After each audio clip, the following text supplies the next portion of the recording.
So then, our mother, with 6 poison-tipped arrows growing out of her chest, she grabs the human general's spear out of his hand and beats him to death with the butt of his own weapon. Yamish did that? You know I speak true, Merezi.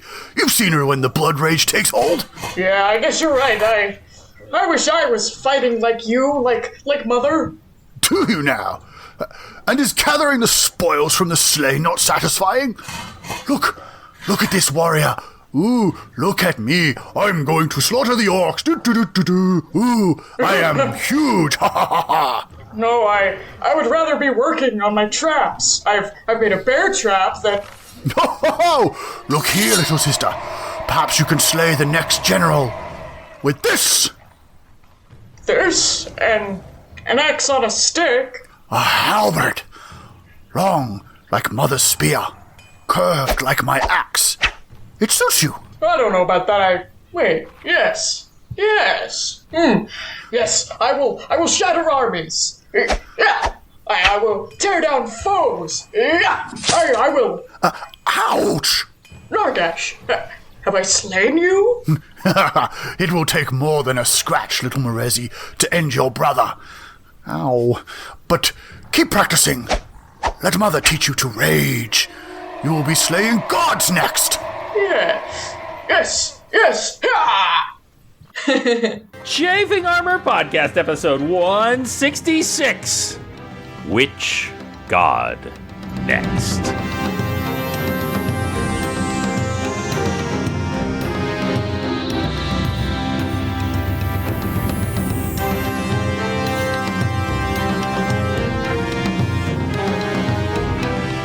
Welcome back to the Chafing Armor Podcast. I'm your host and irascible Dungeon Master, Michael Corley. With me tonight, playing herself, Izzy playing Merezi. Tell us who you will be playing tonight, Izzy.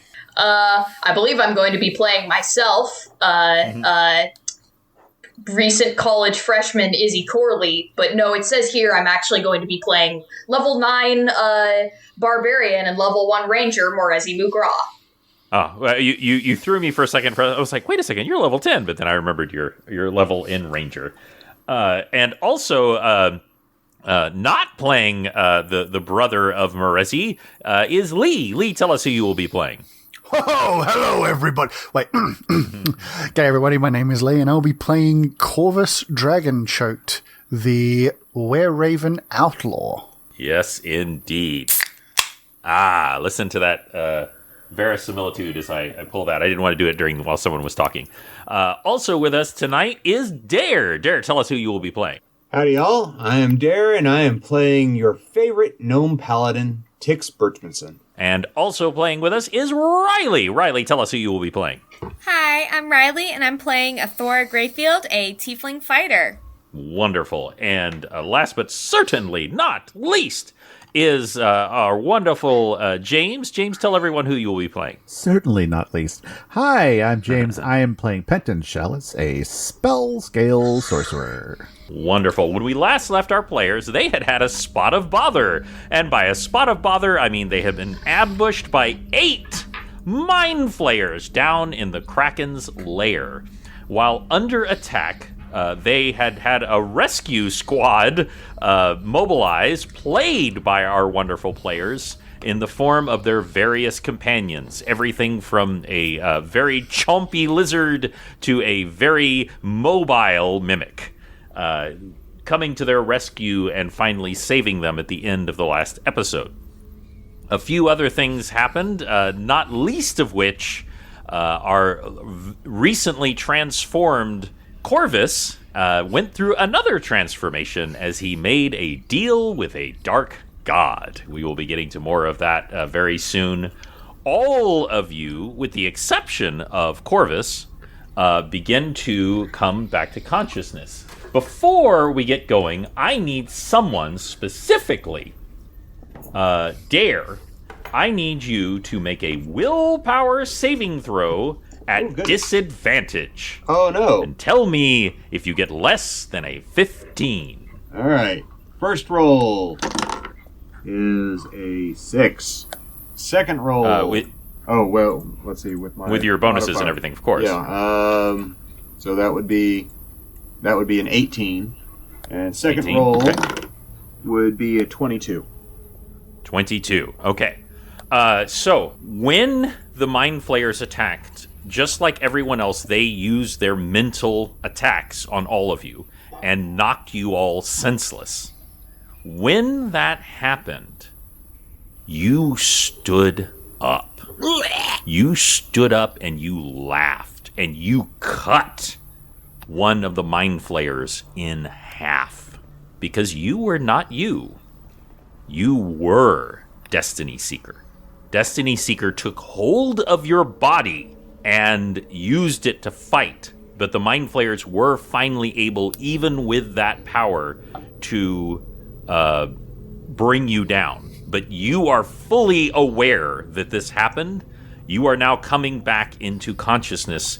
The sword is still in control, so I want you to describe to me what it looks like when you take control of your body again. So as he is lying prone and realizing that Destiny Seeker, the image of the dark elf, is foremost in his mind, trying to supplant his consciousness, he reaches up and grabs hold with both hands and shoves her down into the darkness of his mind, calling out on Garl Glittergold to give him strength and wisdom. And then he struggles to his knees and takes Destiny Seeker and mentally admonishes the axe again that he is not in charge, but will continue to be a partner in the will of Garl Glittergold. So he stands up slowly and surveys the carnage around him. And you and everyone else, you are now rising up as well. Felzik is coming up to you, and you did not know that the obsidian rock face of a elemental with green gem eyes could beam with pride, but they are, and is coming up to you and is saying, "I did it, Penton! I did it! We defeated these foes." I'm sorry, what? Penton? Oh, I'm sorry. What did I say? I meant to say Tix. I apologize. No, I mean, I'm happy to talk to him, but first he wanted to tell Penton. And similarly, all of you have your various companions coming up to you. You see Riley, Athora, your cat slinking up to you and says, "Hi, Athora." Hey, Catra. Yeah, you kind of got your butt whipped there, huh? I knew you'd come save me. Is she, like, for the first time, you think maybe, like, that is a genuine laugh that comes out of her. She laughs and comes up and rubs up against your leg.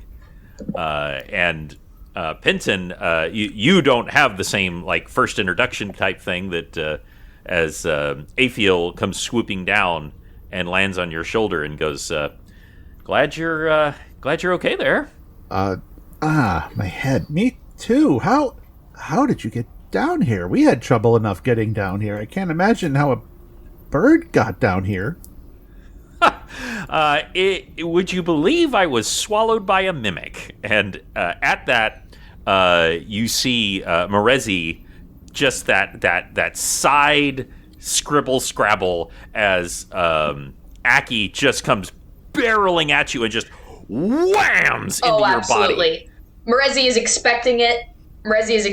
She is absolutely just squeezing this dog-sized reptile in like a spinning bear hug. And it just that tongue is coming out and blip, blip, blip, blip, Her blip, breath blip, blip. stinks. Yeah. Oh my god, Morezi is So Teeth.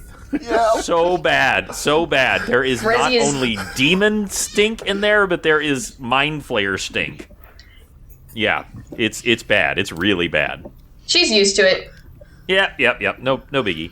And you look up Corvus, and Mimi comes up to you, but as Mimi comes up, Mimi slows down. And you have never seen your backpack in this form before, with big, long, spindly legs and big, long, spindly arms, and seemingly digesting something inside that is like slowly, still slightly moving inside. Starts coming up to you, but like slows down, and you wouldn't think that a backpack could tilt its head, but it can. It tilts its head and is regarding you suspiciously, Corvus. Corvus sort of reels back a little bit because, I mean, yeah, he knew it was a mimic backpack, but like it was a backpack. It was a cute little backpack, and now it's got these creepy arms and legs. He kind of takes a step back and is kind of like, and it says, Mimi? And it actually, you have like an out-of-body experience because you're so used to your family perfectly mimicking things that you do, but Mimi perfectly mimics what you just said back at you. And in your voice says, Mimi? Exactly the way you did. And it takes another step towards you, like cautiously, and then slowly starts to kind of shrink back down until it plops onto the ground as a satchel. Once again, the only thing betraying it are two little red button eyes looking up at you. Green, sorry, thank you. It's gone evil. No. Corvus takes a step back, step forward, and then sort of a few more, and then just like picks Mimi up, and it's weird to anybody looking, but he starts cradling this knapsack and stroking its head and just going, I thought I'd never see you again. How did you get what? Why? Hello? What? You? There is a lot of that going on right now. And, you smell like kobold. Oh, and I should mention there are 4 kobolds in the room, looking around at everyone very warily. They are Nos the fighter, Sux the warlock, Kerr the rogue, and Jim the bard, with the most ridiculous, like busted, like cigar box, guitar that you've ever seen, looking at you all suspiciously. Which one of them has a chunk of metal sticking out of their head? Do I remember that correctly? I think one of them had a if weird there was eye one and... like that, yeah, if there was like that, then that was. I'm going to say that was Kerr. Okay, we're going to say that was Kerr, who also has 4 tails for no reason. Awesome. So we're going to say that's Kerr. It's my favorite. Yes. They are all looking at you all very suspiciously, and in Yip Yak, Nos says, "Get ready to run, you guys." Oh, there's no reason to run, he says in Draconic. Oh, and they like a light switch went off. Like they all perk up when you speak in Draconic, and they go, "Oh, you speak the proper tongue." Yes, I do. You almost speak the proper tongue. It's kind of a weird accent. Well, we won't hold that against you, but we have helped your companions here to valiantly kill these mind flayers. And with that, he takes his just literally his sword looks like at the beginning of a video game where you get a rusty broadsword that you sell back for 3 copper. That's what his sword looks like. It's got chips taken out of it. And yeah. There's like chips. It's rusted. Like the handle is like barely hanging. It's like wobbly. And he stabs the mind flayer that they were standing over a few more times. It is very, very dead, and looks a lot more like maybe Katra sliced it into pieces rather than them. But they seem enthusiastic. Yeah. Pendant first looks at Aphil for a reaction to how these guys demonstrated themselves as to whether they actually did anything or not. So Just like a nod or a shake of the head or something. Well, and of course, Aphil can communicate with you telepathically. Right. She says, it would be too strong to say they helped, but they were not a hindrance, and they did try to help, especially, when Felzik face-planted one of them into the ground. I'm sorry, what? Felzik was pretty hardcore. Hardcore, I have to say. I want to start taking in like the lay of the land and exactly kind of like puzzle out what went on here. You look around, and you all look around, and there has been a pitched battle in here. One of the mind flayers is missing a head, like maybe a lizard ate it. Like as I said before, even like a little tentacle just down the mouth while you're saying that. And now that it's really shrinking now, but it's very clear that something mind flayer sized or even bigger was inside Mimi that is being digested. I believe they call that eldritch reflux. There you go. That's going to be the new Patreon level that you can subscribe to is Eldritch Reflex. And there's also, you do recognize this very well, Penton. There's lightning scoring on the ground from lightning strikes, and certainly that could have been the mind flayers, but you're not aware that mind flayers generally cast lightning. Yeah. So. Did I do that? I don't remember casting any. What went on here, Phil? Aphil begins preening for no reason at all. Yeah, that's exactly, and maybe just like the tiniest little spark of electricity just kind of out of her beak as she preens her wings, and at that moment, Taka comes up to y'all and is sort of like doing like a little stretch with their silver arm and says, "Is everyone okay?" Other than a splitting headache, I'm all right, I think. I am in control at the moment. Well, that's not ominous.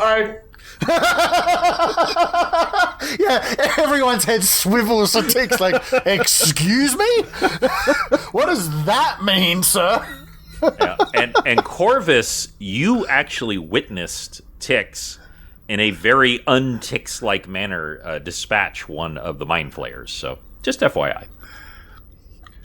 Well, Corvus takes a sidestep away from Tix. My hit point maximum is still in the 3 digits. I'm doing great. What does that mean, Morezzi? Hello? Clearly, Morezzi has suffered an injury. Oh, sorry. I think I got a concussion from falling down with the mind blast chain. You feel the sudden weight of The world? of the world of Katra as she is suddenly on your shoulders, Athora, and she says, "Athora, we are very close. We are very close to getting the other half of the staff. I can sense it. It is nearby." Great. Can you lead the way? I can. I think this stupid monk can probably do it more accurately than me, but definitely it's not, it doesn't require a great deal of intelligence that it's down that hole. And to remind y'all, you are in a massive temple of some sort. There was a sign outside, which I going back and listening, I said was in 2 different languages. So we'll say it was in 2 different languages. That is, it is to the severed god. And a unimaginably massive tip of a tentacle is poking out of a hole at the end of the temple where, say, an altar would be in a normal temple. Morezzi goes up to Taka, because... I just realized, I don't think I've actually ever been formally introduced to you. I think you're like a friend of a friend. My name's Morezzi. I'm a barbarian, and I have one question. Are you a monk or a monkey? And they laugh. They say, it is a fine pleasure to meet you. You know, we were on the boat, but I was doing a lot of recuperation and meditating and eating. I had not eaten properly in quite some time. So we haven't been formally introduced. And just unimaginably gracefully, Taka bows fully before you, both hands together. There's a slight ting as the silver hand meets their other hand, which has several rings on it, and they bow very carefully and lowly, exposing their head to you, which for an orc is very almost uncomfortable, like how exposing themselves they are to you.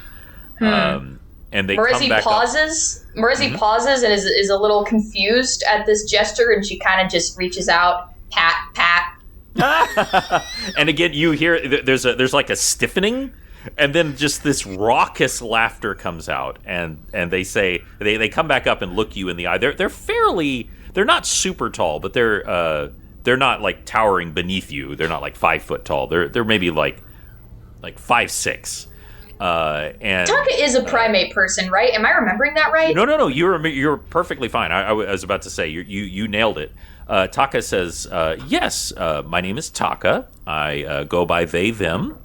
I am a monk under the way of the Animus. I have been trained exclusively by my master, Reja. And of course, you do know who that is. That is the lizard folk, female lizard folk that y'all met in the Temple of Animus. And Rezi's a big fan of lizards. No. And they actually one of the things that was implied is that anyone who trains under Reja and takes on the way of the Animus takes on some sort of animalistic property. So Penton, it's not clear which side of that came on, but of course that was when they gained their full ability to transform into a dragonborn form. Right. A chicken and egg kind of thing. Yeah, exactly. Well, clearly something else was already happening when you went there. But Archibald gained the ability to literally fly, to sprout wings and fly. And it seems to be different for each of the disciplines. And also, Marezi, your former combatant who tried to kill you, the half-orc, I believe Tigrin, is now one of the pupils of Reja. Yep. But Taka is a monk and does have just a vaguely monkeyish way about them. And they also have a silver arm. Right. Which is fully, like, not quite steampunk. Like, it doesn't have like steam coming out of it, but there are like rivets, which was made it's fantasy. which was made by Prognati. Right. So yes, I appreciate you doing the formal introductions, and with that, they then hold up their hand and sort of do like a back and forth motion, like a tick-tock kind of motion, and then it slowly comes to rest and again points back down the hole, and they nod solemnly and say, "The staff is down there." The hole with the giant tentacle in it. Yes, the hole with the giant tentacle. Great. Yes, that is the one. Penton's going to before we move on, take a quick scan around the room with his detect magic eyes and see if there's anything lying about that might be helpful to anyone. All right. Give me a roll. I would like you to do a spot check for me. Okay, thank you. A fail. That's an 18. 18. So there's not a lot here. There is certainly just an ambient glow of magic. But you do see a glow coming from one of the Mind Flayer corpses. Aha. I will go over and see what it is. So you pick apart this body, and immediately a tadpole attacks you. No, I'm just kidding. Right up the nose. Yep. And it's actually a necklace. It's actually a necklace that you find around the mind flayer. Okay, I hope it's not the headless one. It's gonna be just on the floor. It has to be that one. It has to be that one now. Absolutely has to be that one. What kind of magic is it? Just it is school. protection. Okay. I feel like somebody could probably use this. It's some sort of protection amulet, and I doubt it's cursed because he was wearing it. Can I call dibs? Whoever's low in the totem pole with protection should probably try it out, unless they have something that's going to interfere with it. Yeah, it's true. I mean, I'm only wearing, I don't have on my character sheet what time. I'm only wearing chainmail, but I don't know, maybe, and I'm usually in the front, but also, that's more than, like, what Penton's wearing. Well, I Can't wear it anyway because it's magic. I've got other means. I mean, the aside, what is your actual AC? 18. Oh, okay. So it's pretty high, but like not like plate mill. Or actually, honestly, I think like is pretty high. For 10th level, that's not actually great anymore at this point. But I'd say go for it, unless somebody else has a use for it.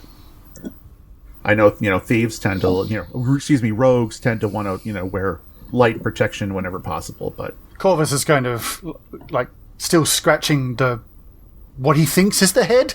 He's not entirely. He's scratching between the eyes, essentially, just a little bit above and between the eyes of his knapsack. It's it looks weird. There's no denying it. It looks weird. He's kind of absent-mindedly doing it while it seems he's staring in that direction, but he makes no indication that he has any interest. All right. Well, Go for it. He's got his cool bag. All right, cool new bling for So Marezi. Marezi, do you want to put it on? I mean, Okay, you can't just say that. Of course I can. I'm the dungeon master. I'm supposed to say that. I mean, there's a low chance that it's cursed because the guy was literally wearing it before he got his head bitten off. So Maybe he cursed it to only be worn by him. It's a necklace of head removal. This isn't the one that had his head bitten off. His head just disappeared after he died. His head just did that.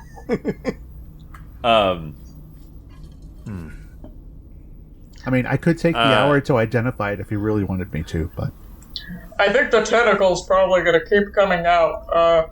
You know what? YOLO. I put it on. So we could certainly, role play and everything, but the truth is, just for simplicity, this is an adamantine necklace. Ooh. And what it does is very simple. It does not infer any extra bonuses to you. In other words, it does not increase your AC. However, while you are wearing this, all critical hits become normal hits. ooh, Yeah. So Jealous. it just sort of takes the edge off of any attack. yeah, that's good for any somebody who's critical in attack. front. That's for sure. It's Everyone- especially important in our game where my homebrew is you double everything. This is the prettiest I've ever felt ever. Look at this. It's shiny. It's beautiful. Love it. Yes, you do a magical girl transformation as you spin around with your adamantine necklace. It is Now I need art of Marezi in like a Sailor Moon outfit. Yes, Like just doing the huge spin buff, around. rippling with muscles in this tiny little Sailor Scout outfit, just struggling to stay in one piece. And Marezi once just with again his that big is grin, going like to be on the Patreon level. I'm saying safe for work, No. obviously, but like that Well, just, I've already just- drawn her. I've already drawn her in a Marie Antoinette dress, so I should just keep it going, I guess. Well, Yeah. doing And the just full so- pose, like the two piece signs and the leg up, the whole Oh, absolutely. kawaii pose. Just so you know, visually, it is like attractive, like it's very pretty, but it's not in any way gaudy. It actually kind of fits your aesthetic pretty well in that it is simply to the eye, it looks like a slightly thick silver chain. But it is actually made of adamantine and will deflect the worst of blows. Yeah, nice. So, yep. But that was the only thing of... I should say, let me roll. There is...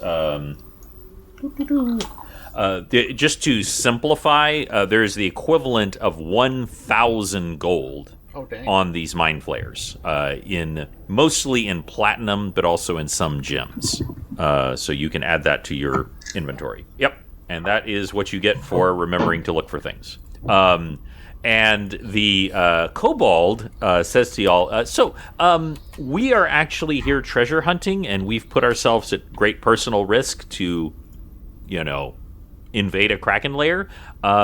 Could we have some of that, please? This is the bard, Jim, who is very nicely asking you, Tix, because you're closer to their height. And Tix looks down over at Felzik and says, "Were they helpful, Felzik?"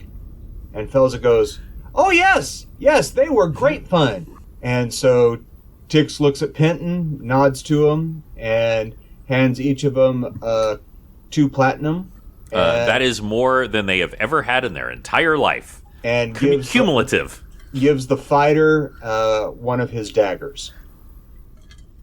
Wow. That is finer weaponry than he has ever had in his entire life. Flash forward 50 years, and his great-grandson is handing it to his great-great-grandson. Exactly. That's beautiful. The day that your father pulled this out of a mind flayer that he personally slew by himself. That's how those stories change over time. Mimi scrambles out of Corvus's grasp and makes her way over to suck the warlock, and no one knows where it came from. Again, no one really knows where anything comes from when it comes to Mimi, but at first there's nothing in Suck's hands, and then Mimi leaves and returns to Corvus, and Suck holds a diamond about the same size as her own head. It's just there. Absolutely. And then she just leaves. Love that. But I do require that in canon, before the diamond there is a sound as it. Oh yeah, it's more of a weird like the sound of a mouth like spitting out a cherry pit. Yes, I like that even better. It is important to remember that Mimi is technically a construct, a living construct. Mimi is not a mimic. Whether Mimi was a mimic that has been altered, whether Mimi is a construct that was made to be like a mimic, you do not know. And also, this is simply based on the recordings that you heard when you listened to Prognati's recordings, which you were fascinated by as someone who literally records things. It seems like he didn't make Mimi. So you don't even know where Mimi came from. Yeah, I think he said he found it. Yeah, the implication was because he was experimenting with how Mimi worked, and he did not it wasn't like he constructed him and then like you would expect. So you don't even know where Mimi came from. Corvus is a little miffed that this has just happened in front of him. Like, what? How you could? It does. There's a noise from Mimi. There's just like meh, meh. Like that noise. Catra will know the noise that cats make when there's a whole don't touch, don't just no, leave it alone. That kind of noise. It's like a growl, but it's the meh, meh. Yeah, and Corvus is like Athora. Okay. In your head, you hear a voice saying, "Yeah, he doesn't want to. You don't want to go in there. Trust me." Corvus was kind of all right, okay, all right, fine. Let's just finish what we started and go and get this damn stick thing. One final thing, and I'm not I don't need everyone to do a spot check. I'm not trying to like get you to role play this. I just want when Corvus says that out loud, all of you just kind of at once, you just notice that something is different about Corvus. Now, that's not saying a lot because until very recently, Corvus was another species. So like it's really genuinely hard to say, but there is just something different about Corvus, but what that is you cannot say. Definitely you don't have any reason to think like, oh, he's possessed or something like that. Well, but he's just probably settling into his form a little more. Yeah, Surely that's probably must be it. Yep, exactly. I don't want anyone to go like, oh, what's wrong with you? But like, I just want to let you all know that like in the back of your head, you're just kind of like, is he? As they stare at Corvus, a lump travels from his wrist up to his arm, a la the mummy with the scarab. Goes Oh, into the yes, skull. yes. I maintain the first two Going movies through are. it again. I'm going through changes. Your body will be going through some changes. Okay, the dungeon master needs to ask, what would y'all like to do? Hey, Tix, could you... We got a tentacle in our way. Could you kind of, like, take a look at it and see if, like, you can figure out, like, what it is, or there's some kind of, like, religious history, or you just get a vibe from it? Something? So Tix nods at Penton and says that's a great idea, and marches over with Destiny Seeker in front of him, and within a relative short distance of the tentacle, starts a prayer to Garl Glittergold for divination. Uses his knowledge of nature and religion to examine the tentacle and the area around the hole. And so make that roll for me. The knowledge nature is a 19.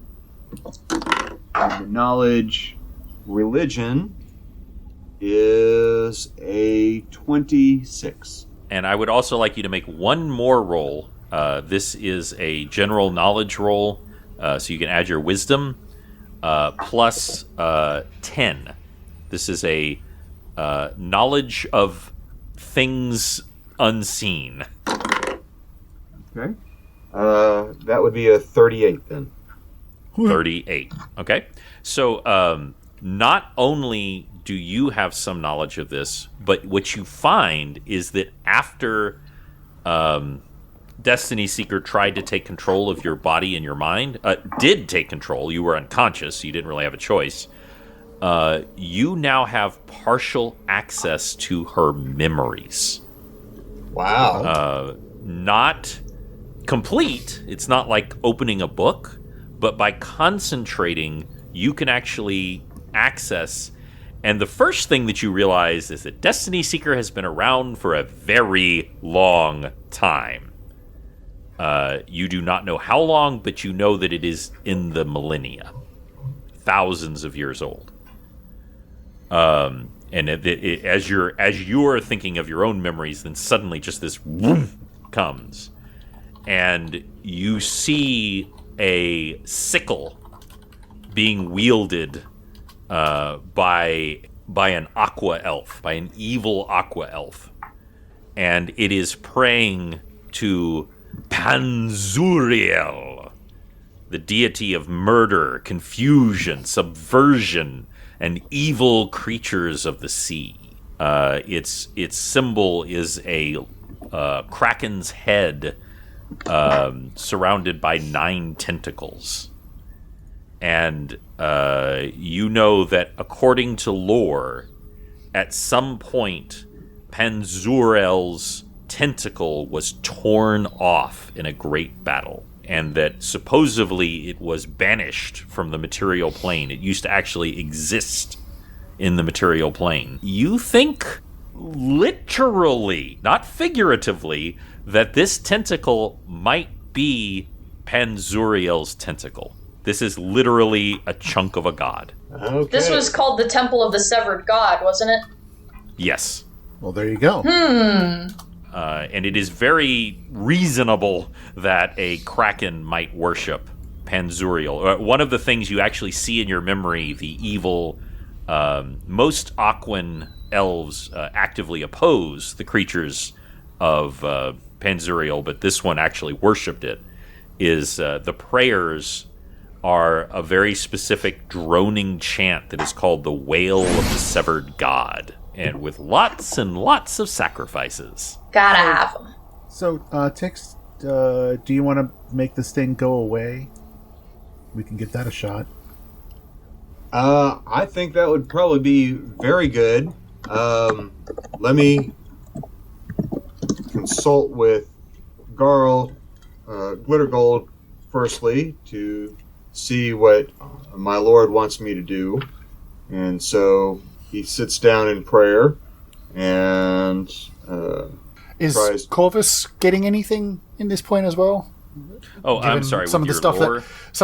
no, like with what just happened that no one knows about. Oh, yes. So, I mean, I'm not saying she does. I'm Yes. just saying whether Yeah. yeah. You actually, you hear a voice directly in your head, not like, God, a again? sensation or what. You literally hear the voice of the Spider Queen in your head, and she says, "Oh, that guy is insufferable." Who, Tix? Yes, I know. And you do get like a minor bit of lore. There's this idea that krakens hate being krakens. Not that they hate being krakens; they love being powerful, but they are subjective to their own. Think about like Vulcans and their need to procreate. They hate that. They hate anything that subverts their own will. And one of the reasons why krakens often look very, very different is because they specifically and willingly transform themselves to become different and become more powerful. You wonder if maybe that's how Tridazis actually tricked the Kraken into becoming transformed, was by, using this particular desire to trick them into infecting them. Definitely without the help of a god, you can't just pop a mind flayer tadpole in a Kraken. It'll take. It just won't. It wouldn't work. Okay. But if you maybe have a god superpowering something, maybe it would. Is there any sense of intelligence from this thing at all? It's a tentacle. No, no, there is not. And just to be clear, y'all said earlier, it is not moving, and it has not moved as far as you can tell. Oh, It has not. I moved. mean, I think it's a pretty good I didn't question. mean to. I apologize if I implied that it was like waving in the background or something. Yeah, I thought it was I think it's actively coming up out of the pit. yeah. Because we have fought a severed appendage of a giant scary thing before that had its own sort of will. So, pretty good question. Sure did.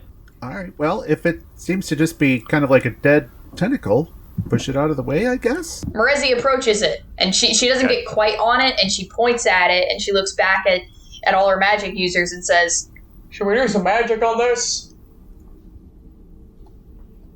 I mean, I could try getting rid of it completely.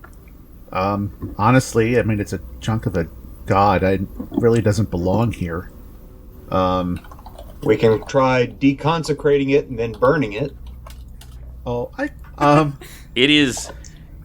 I cannot describe to you how big this is.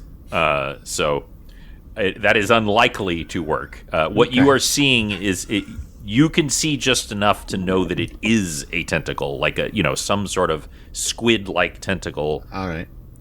Poking out of this hole. I should say, like, it is poking out of the hole. Like, it's not that the hole is completely inaccessible, because this thing is so big. Like, you could kind of work your way around it if you wanted to. I mean, Marezi pulls out. it's a I don't free. know about that. It's a free slide. Just use it like a fireman's pole. Let's So go. right. A gooey. Marezi pulls out her trident of fish command that I forgot I had, but apparently my character sheet has, and points at the tentacle and says, Move! Hey, move! Move away! Move out of the way! I so want you to roll for this, Marezi. So I want this Just to, to I want see this if to I happen crit. for you. I want this to happen for you. In any other campaign, at any other table, at any other world except ours, this would result in a giant argument on a table about whether or not octopus are fish. I mean, I don't know what to add to that, but I don't think, unless I nat 20'd that was a 9 on the die. Yeah, Absolutely nothing nothing happens. The spell that it has is dominate beast. This is not a beast. It is a An god. abomination. And it is not a god. It is a part of a god. So nothing. But I want y'all to. I want you to describe to me what it looks like when you hold up this trident and say that. I don't know if Marezi has ever used a magic item. It's been like 5 years, so don't quote me on that. But I mean, she kind of just like waves it around.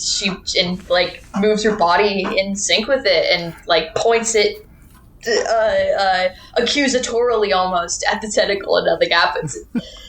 She's Gotcha. like, So you are one charge down. You have 2 charges remaining for the rest of the day. no way. Yep. I can't help but picture. Wait, really? Aquaman, like sonar rings. I mean, that is what happens when you cast the spell. You're not wrong. Do I actually lose a charge on it for a you use fizzle? the spell. Okay. Well, Okay. it's not. Oh, no. It recharges at dawn. Oh, 1d3. nice. 1d3. Nice. Yeah. All right, So all right. you're down 1 charge. Everyone step back from this thing. I'm gonna see if I can just get rid of it. Because it's evil. I'm and it's so here for this. I'm so it's here a for chunk this. of a god. It's evil. Let's just make it go away. He's going to sit down about 50 feet away, comfortable distance away. Focus on the thing and try casting dismissal on it. Okay. Tix will cast guidance on Penton. Oh, thank you. So this will. It needs to make a will saving throw, and I don't know how much a non-sentient tentacle has as far as will goes. It's the save is 30 minus the creature's hit dice, whatever that may be.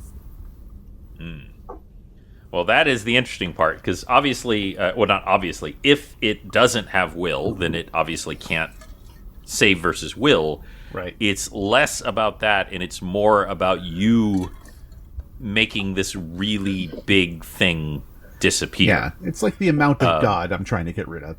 Exactly. If it can't, if it has no will save, then surely it can't be dismissed. It just is.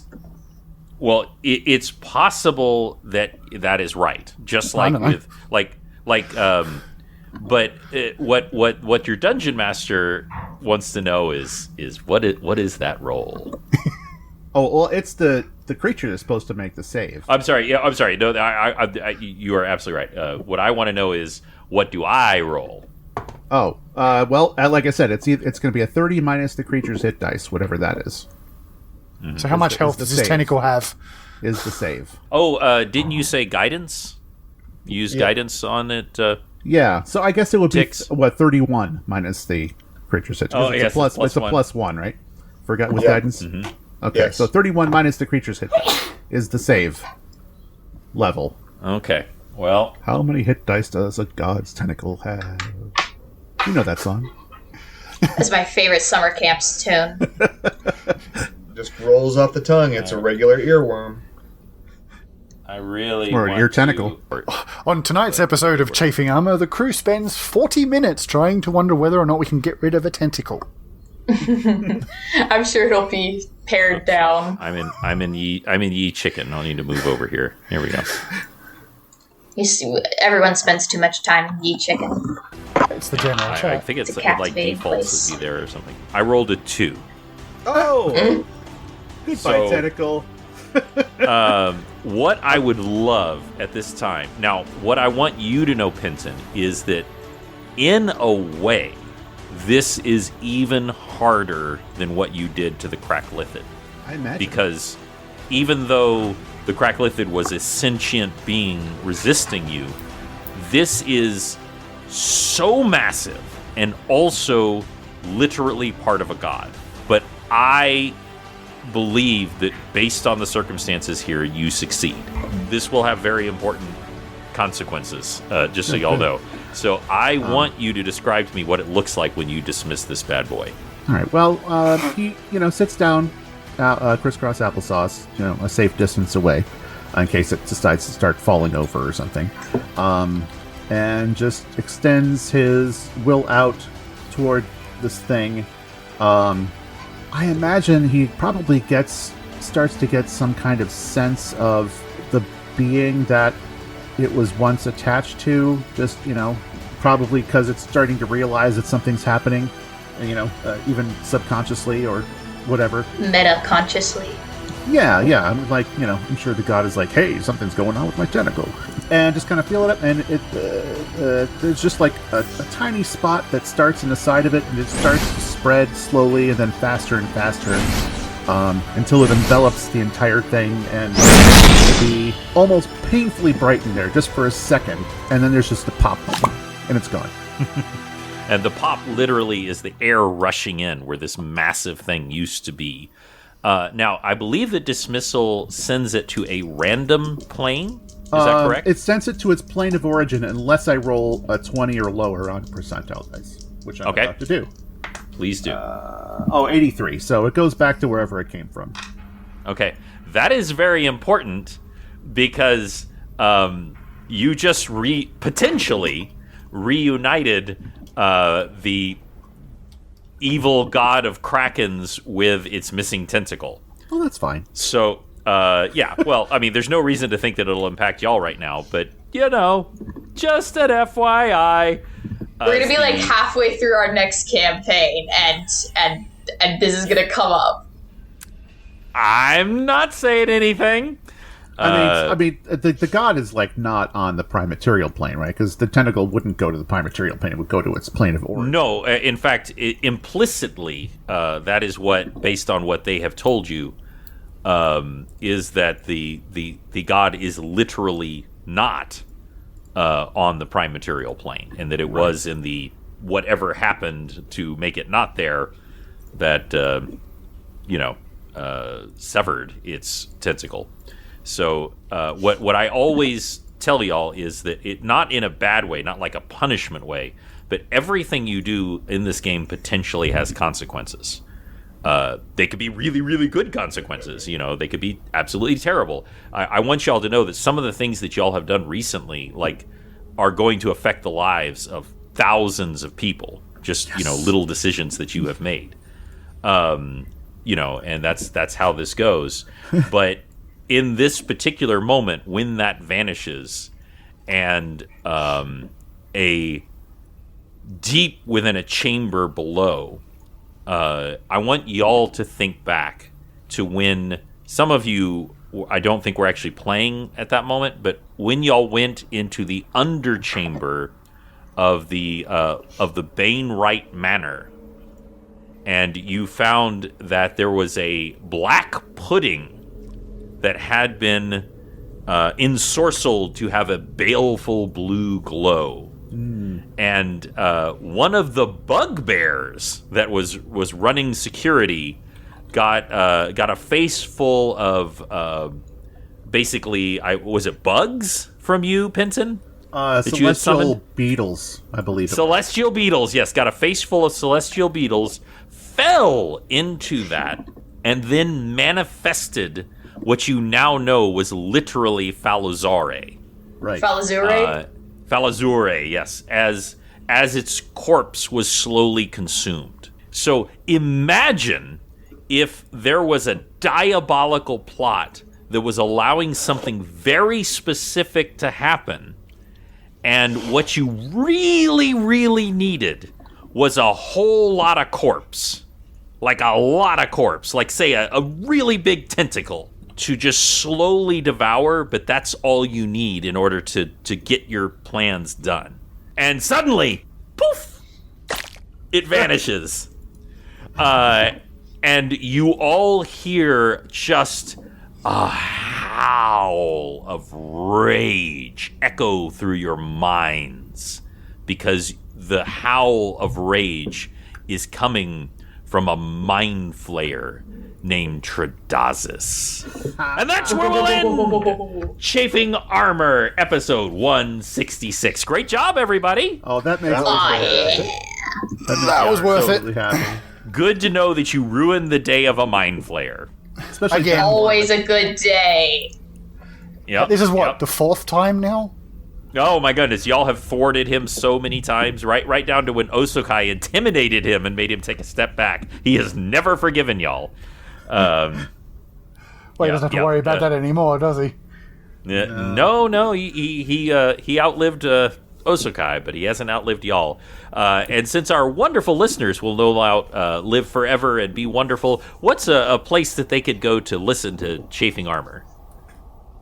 Spotify, Spotify. Apple, Spotify. Podcasts. YouTube. Yes. And also on the YouTubes.